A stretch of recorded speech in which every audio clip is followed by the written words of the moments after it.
kids say the darndest things, especially when they're going through basic training. Well, kids' basic training? For this next story, we'll wear our berets as soldiers, not like the high society art critics do, because fine art gets in the side picture's center of interest. I'd rather watch a parade of tanks than watch a spectacle of well-groomed dogs place Best in Show. Speaking of Best in Show, you're in the side picture right here, right now. Lock and load your next magazine, get you a good side picture.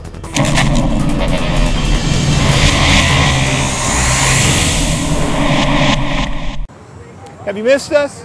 The side picture has been on hiatus due to the Hollywood writers' strike. We also suspended our campaign for new viewers because of Army transformation. That's my story and I'm sticking to it. Hello, I'm Sergeant First Class Chris Farley, and we're at the Minnesota State Fair looking for the most unusual food to be eaten off of a stick. Also, the Minnesota State Fair provides us a wonderful venue to tell the Army Reserve story.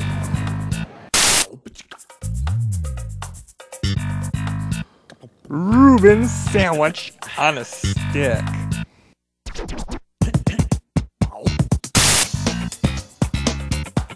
Pickle on a stick.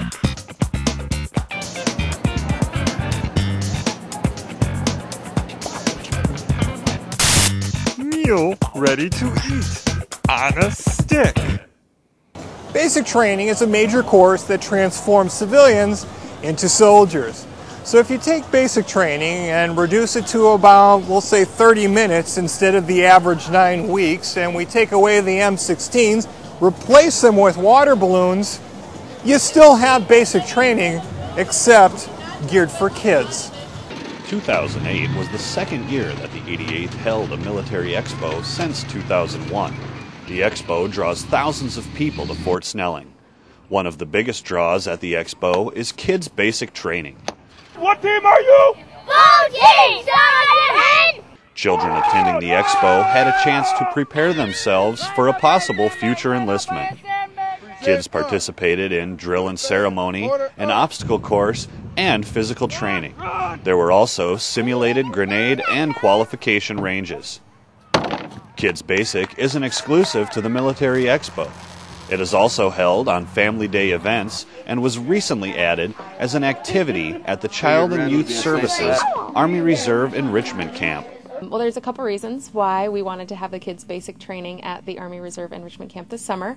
One, of course, being that it's a lot of fun, and we want to make sure that our Army Reserve kids are enjoying their time at camp and are able to have fun.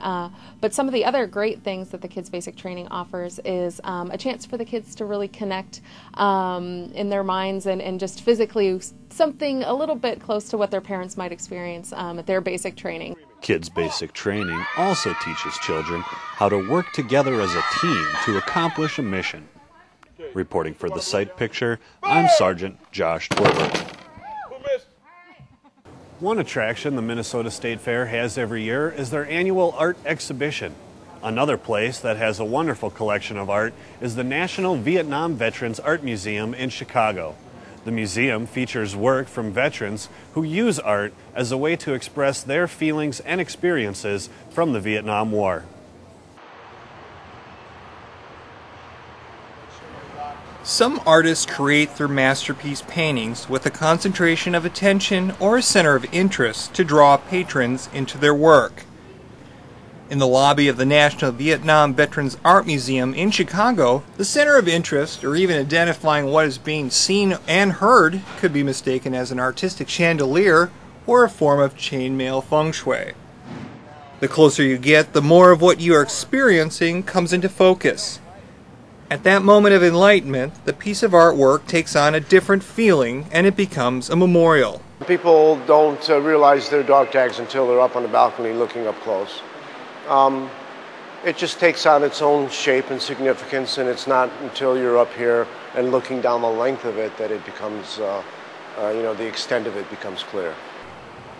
On Memorial Day 2001, the National Vietnam Veterans Art Museum added this new exhibit entitled Above and Beyond.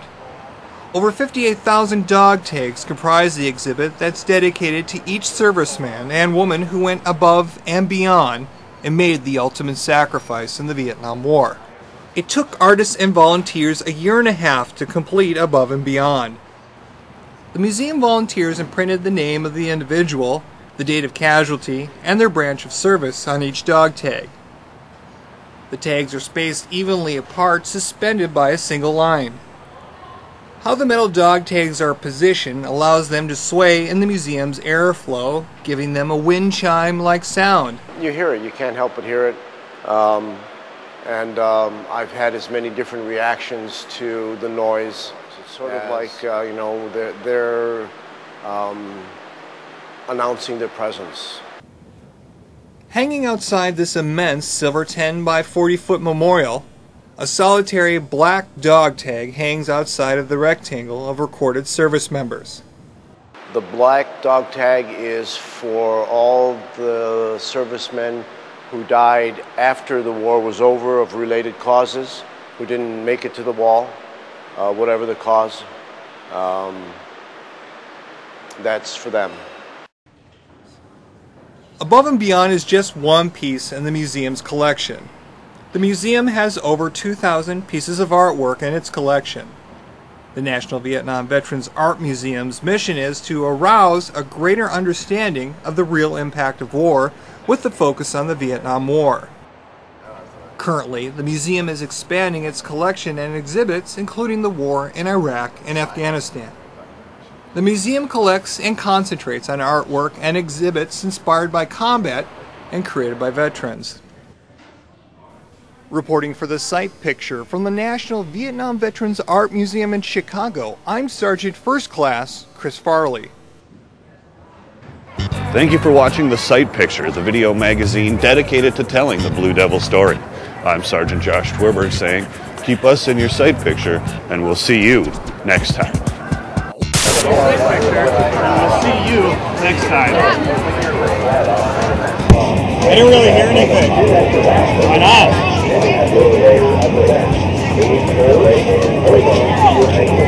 It's because the receiver isn't plugged in. Oh, well, good one, amateur.